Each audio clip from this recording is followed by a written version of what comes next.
પૃથ્વી લોકોથી ભરેલી છે, પરંતુ તેઓએ એટલું પાપ કર્યું છે કે ઈશ્વરને ઘણું દુઃખ થયું.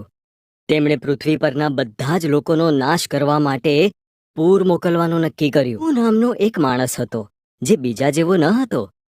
નૂહે ઈશ્વરને પ્રેમ કર્યો અને તેમની આજ્ઞાનું પાલન કર્યું. ઈશ્વરે નૂહ અને તેના પરિવારને પૂરમાંથી બચાવવાનું નક્કી કર્યું.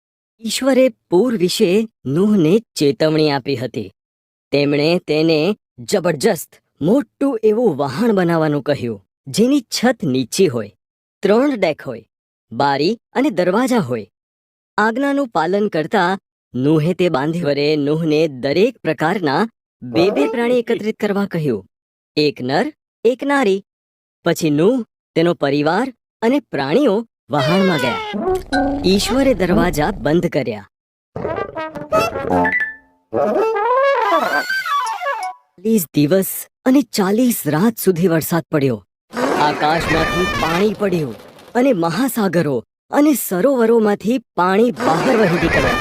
પૂરના પાણીમાં ઊંચા ઊંચા પર્વતો પણ ડૂબી ગયા. દરમિયાન નૂહ, તેનો પરિવાર અને તમામ પ્રાણીઓ પૂરના પાણી પર તરતા વહાણમાં સલામત હતા.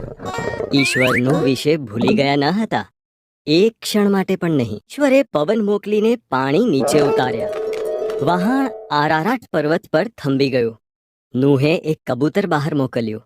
જ્યારે તે પાછું ફર્યું નહીં, ત્યારે તેણે જાણ્યું કે તે સલામત છે. જમીન સુકાઈ ગઈ ત્યારે ઈશ્વરે તેમને બહાર નીકળવાનું કહ્યું.